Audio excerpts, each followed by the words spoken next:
Okey, Assalamualaikum warahmatullahi wabarakatuh dan selamat sejahtera kepada semua pelajar yang akan mengikuti kelas sejarah pada hari ini bersama saya Cikgu Nur Rashikin.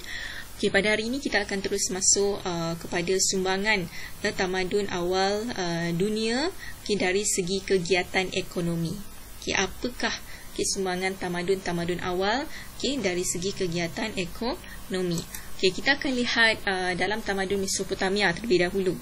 Okey, dalam tamadun Mesopotamia, kerajaan menentukan jumlah jumlah tanaman dan bilangan petani.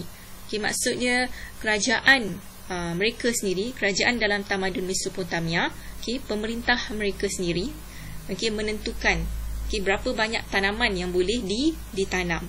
Dan juga bilangan petani juga kerajaan yang tentukan. Kerajaan Mesopotamia sendiri yang tentukan.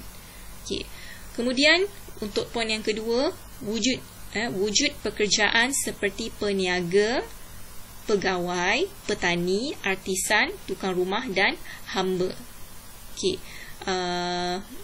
Artisan ini apa? Artisan ini bukan artis, tetapi artisan ini adalah pelukis. Pelukis, pengukir, yang buat patung, itu semua dipanggil sebagai artisan.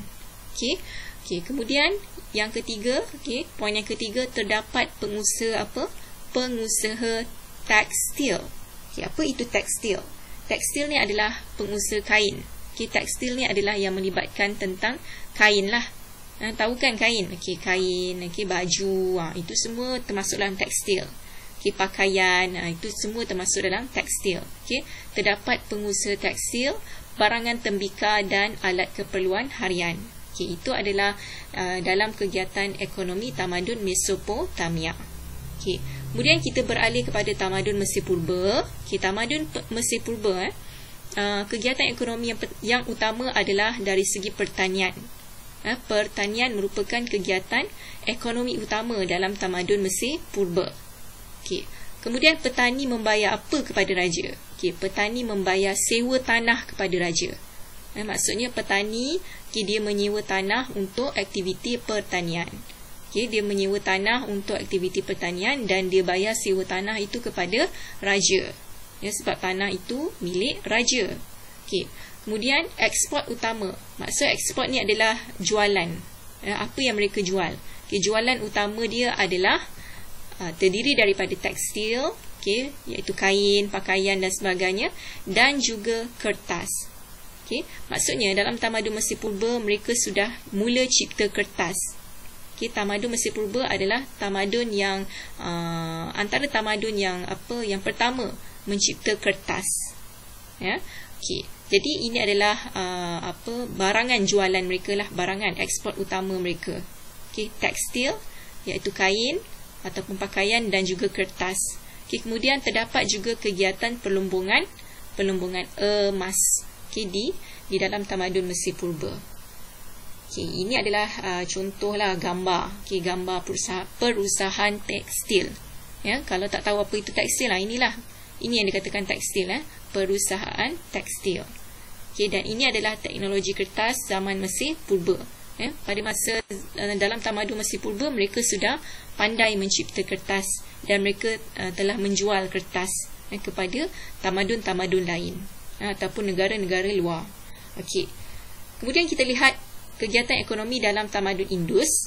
Tamadun Indus, kegiatan ekonomi yang dijalankan adalah seperti perdagangan dan pertanian. Ini adalah aktiviti kegiatan ekonomi utama dalam tamadun Indus, iaitu perdagangan, melibatkan perniagaan dan sebagainya, dan juga pertanian. Antara hasil perdagangan ialah emas. Mereka menjual emas, mereka menjual gading gajah, manik dan juga hasil pertanian. Ini adalah antara hasil perdagangan mereka lah, hasil perniagaan mereka. Tanaman utama dalam tamadun Indus ialah barley. Barley, gandum dan kacang. Terdapat kegiatan tenunan kain dan kerja logam. Jadi tanaman utama yang perlu awak tahu dalam tamadun Indus adalah barley, gandum dan juga kacang. Kekacang. Kemudian kalau kamu lihat sebenarnya dalam dalam di negeri India, tamadun Indus ni melibatkan tamat yang terletak di kawasan kawasan India, kawasan Pakistan, semua tu kan. Jadi mereka kebanyakannya kaya. Kaya dengan tanaman kekacang. Kemudian akhir sekali terdapat kegiatan tenunan kain dan kerja logam. Ini adalah gambar barley lah. Siapa yang tak tahu barley, ini barley. Untuk tujuan minuman, untuk tujuan makan, ini adalah gambar barley. Bagi siapa yang tak tahu apa itu barley. Seterusnya dalam kegiatan ekonomi tamadun Huang He, tanaman utama dia adalah sekoi, padi, gandum dan barley. Sekoi adalah tanaman utama dalam tamadun Huang He.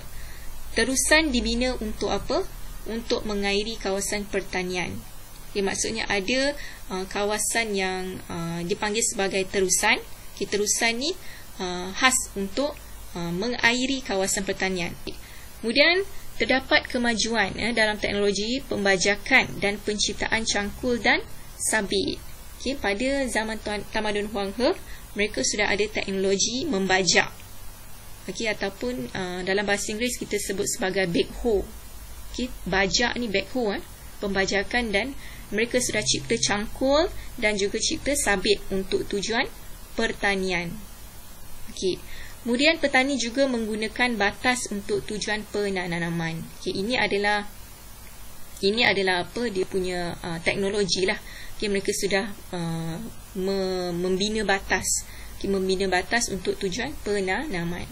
Ini adalah tanaman sekoi. Siapa yang tak tahu sekoi, ini adalah sekoi lah, kita panggil sekoi. Biasanya orang buat bubur.